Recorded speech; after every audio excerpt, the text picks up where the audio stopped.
Bienvenue à tous. Il a pour mission d'assurer la pleine et effective participation des jeunes au processus de développement et de prise de décision dans le pays. Le Conseil national de la jeunesse représente les intérêts des jeunes auprès des institutions nationales et internationales. Le président du CNJ est notre invité sur ce plateau. Avec lui, nous allons parler de la solidarité intergénérationnelle, sujet au cœur de la célébration de l'édition 2020-22 de la Journée internationale de la jeunesse. Régis Bachassi, merci d'avoir répondu à notre invitation. Merci, Monsieur Gaëtan. La communauté internationale, comme nous l'avons souligné, appelle à la solidarité intergénérationnelle. D'entrée, à qui s'adresse cet appel? Et oui, l'édition 2022 de la célébration de la Journée internationale de la jeunesse est focalisée sur le thème de la solidarité intergénérationnelle, créer un monde pour tous les âges. Il faut rappeler que les Nations Unies ont adopté la commémoration chaque année de la Journée internationale de la jeunesse depuis 1999 pour donner l'occasion aux jeunes de célébrer leur potentiel, leurs initiatives, leurs talents, mais aussi de porter leur voix à attirer l'attention de la communauté nationale et internationale sur ces préoccupations. Et donc, le thème de cette année nous interpelle à la prise en compte, à l'inclusion de tous les âges, sinon à la prise en compte de tous les âges dans la réalisation des objectifs de développement durable. Et la jeunesse, justement, a une responsabilité à jouer, notamment dans la consolidation des liens de partenariat générationnel.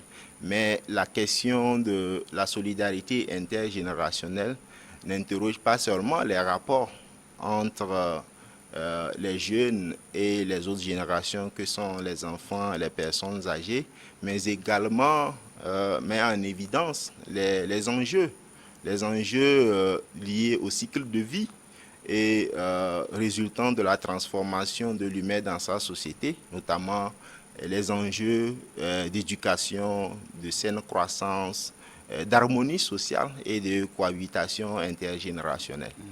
Alors au niveau du CNJ, c'est votre mission, lutter pour une meilleure prise en compte des préoccupations de la jeunesse dans son ensemble. Dans quelle mesure cette solidarité intergénérationnelle peut-elle permettre au CNJ, par exemple, d'atteindre ses objectifs? Oui, en effet, comme je l'ai indiqué tantôt, aucune génération ne peut évoluer de manière solitaire. La consolidation des liens intergénérationnels constitue le fondement même du développement durable. Et pour la jeunesse, c'est un atout ou sinon un facteur indéniable pour tirer profit de l'expérience des personnes âgées, de la valorisation de la diversité générationnelle.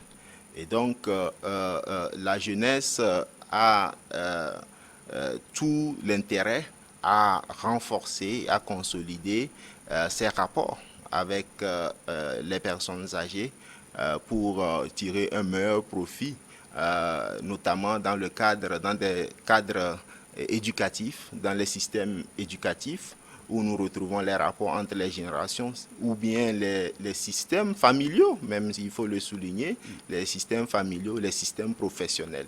Et donc, les jeunes doivent capitaliser sur leur proximité, sur leur rapport avec les personnes âgées dans tous ces différents cadres pour tirer un meilleur profit de leur expérience, de leurs compétences, donc à travers un transfert de valeurs, un transfert de compétences de vie important pour la croissance et l'épanouissement du jeune.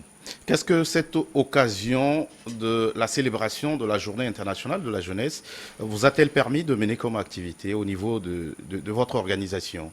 Et oui, le Conseil national de la jeunesse s'est employé depuis 2021 à initier des sessions grâce à l'initiative de consolidation de la paix, des sessions de dialogue intra- et intergénérationnel qui ont regroupé dans les préfectures de notre pays, dans les communes de notre pays, et les jeunes et les décideurs locaux pour poser un diagnostic sur les défis auxquels sont confrontés les jeunes dans les rapports avec les personnes âgées, les décideurs locaux, qui sont des défis liés à l'éducation, à la formation, à l'insertion socio-professionnelle et même à la participation au processus de prise de décision. Donc, lequel diagnostic a permis d'adopter des chartes de confiance générationnelle qui aujourd'hui enregistrent un certain nombre d'engagements pris par et les jeunes et les décideurs locaux pour justement renforcer les liens de partenariat générationnel et un engagement collectif dans la construction des communautés pacifiques et solidaires pour le développement et la prospérité partagée. Alors, vous parlez de ce dialogue inter- et intragénérationnel que vous avez mené depuis et que vous continuez d'ailleurs de Oui, mener. effectivement, dans le cadre de cette journée, de cette édition 2022, le Conseil s'emploie donc à la mise en œuvre donc des engagements que les différentes parties prenantes à ces sessions de dialogue ont eu à adopter. Donc, ces engagements seront mis en œuvre par les jeunes dans les différentes communes, des engagements qui sont traduits à travers des initiatives de solidarité, des initiatives citoyennes, des initiatives qui regroupent les différentes générations autour des activités ludiques, mais aussi de formation. Alors, on va être plus précis. Que contiennent ces engagements? Oui, au niveau de ces engagements, il y a les jeunes qui ont pris l'engagement désormais d'agir beaucoup plus avec responsabilité et de se rapprocher, de s'engager dans des initiatives de développement au niveau local, de participer donc à la vie publique. Et de l'autre part, les personnes âgées également, sinon les décideurs aussi ont pris des engagements d'une meilleure inclusion de la jeunesse dans tous les dispositifs, dans tous les processus participatifs de développement et également d'une collaboration plus affirmée avec le jeune en mettant en avant le sens de l'écoute, de la disponibilité et de l'offre de services aux jeunes pour leur permettre de se réaliser. Alors, vous avez parcouru l'ensemble du territoire national dans le cadre de ce projet. Quel état des lieux vous pouvez dresser des rapports entre les générations aujourd'hui dans votre pays? C'est une question un peu compliquée, d'autant plus qu'il serait difficile de convaincre de l'état des lieux des rapports entre les jeunes. Notamment au regard des préoccupations de la jeunesse. Oui, et les personnes âgées. Le moins qu'on puisse dire quand même, c'est que déjà les différences d'âge constituent en elles-mêmes des sources de compromission de la cohabitation générationnelle.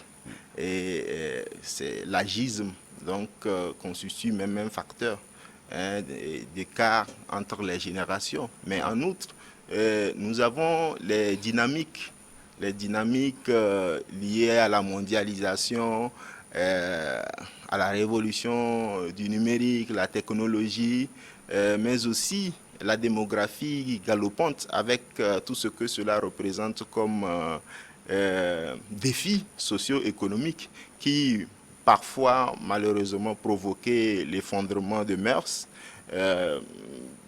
et même des fortes contradictions dans les systèmes de valeurs et même de gouvernance, et ceci, je le souligne, à l'échelle de la planète.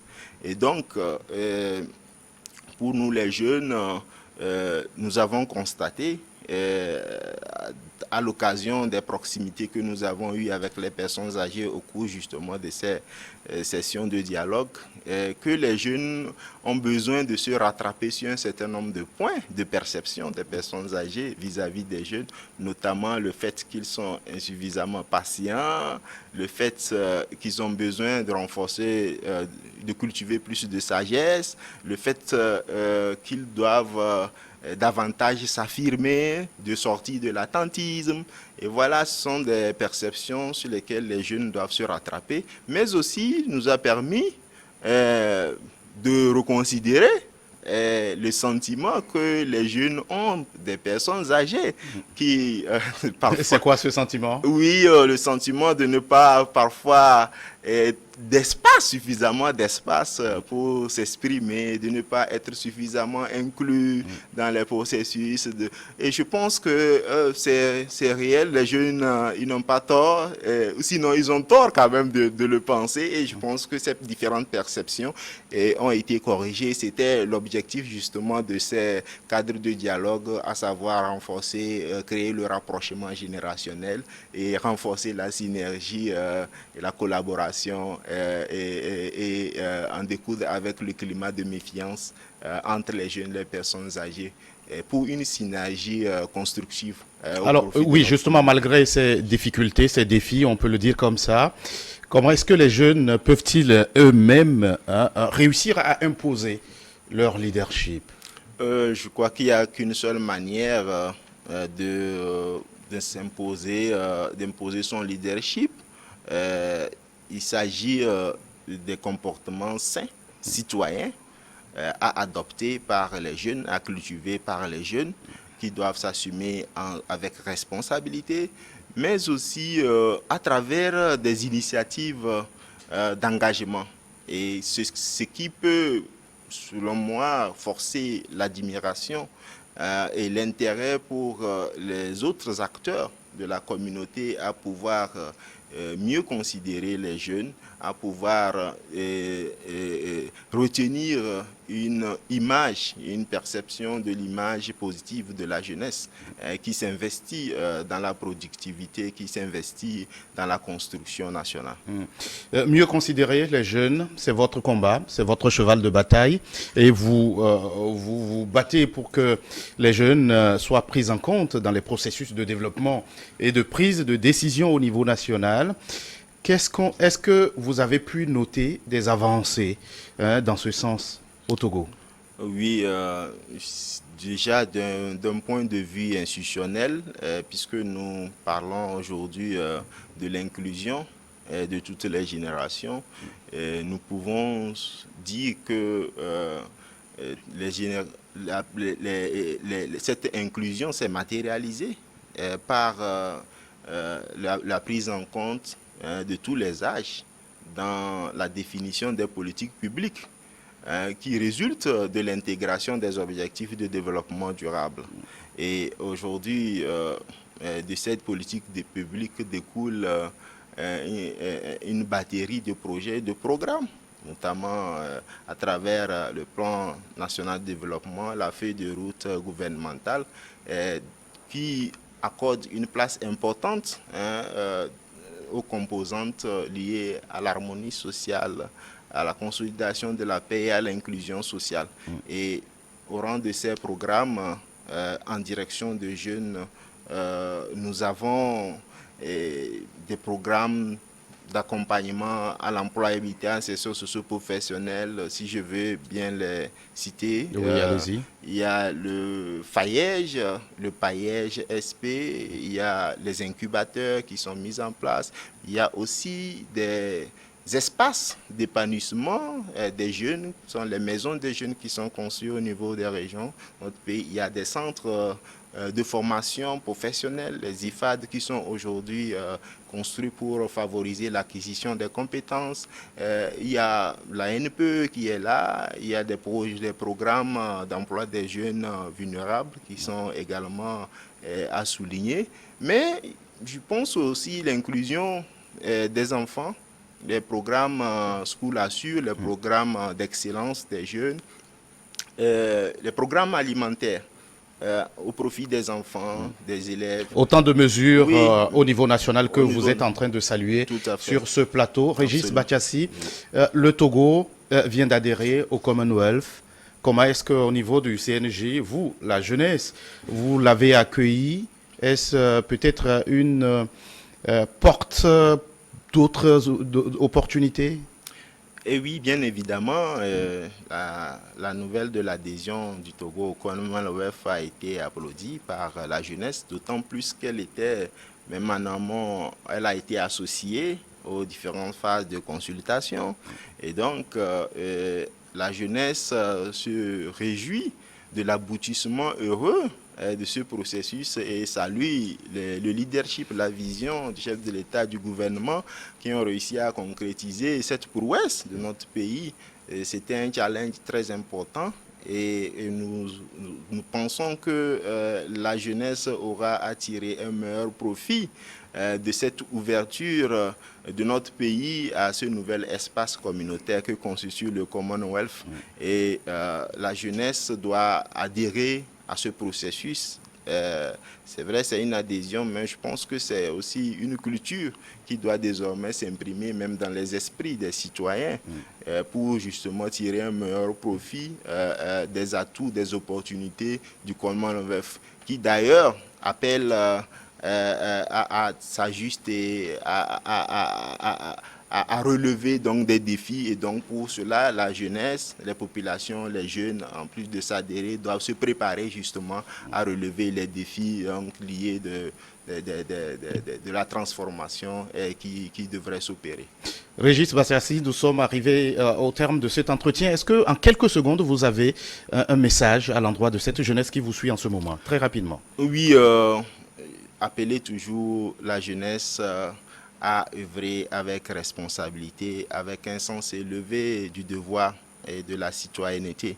Et surtout à considérer toujours les personnes âgées comme des partenaires importants pour notre croissance, notre transformation. Et parce que comme la jeunesse, c'est la vieillesse en devenir et la valeur d'un jeune c'est à une personne âgée de la lui donner. Donc il constitue une boussole pour la jeune génération qui a une dette sociale parce qu'elle a déjà bénéficié de ce que la génération, les personnes âgées, les décideurs ont déjà œuvré. Merci, voilà. C'est l'appel de Régis Bachassi, président du Conseil national de la jeunesse du Togo. Merci d'être passé sur ce plateau. À vous le merci. Merci à vous qui nous avez suivis. À très bientôt. Merci.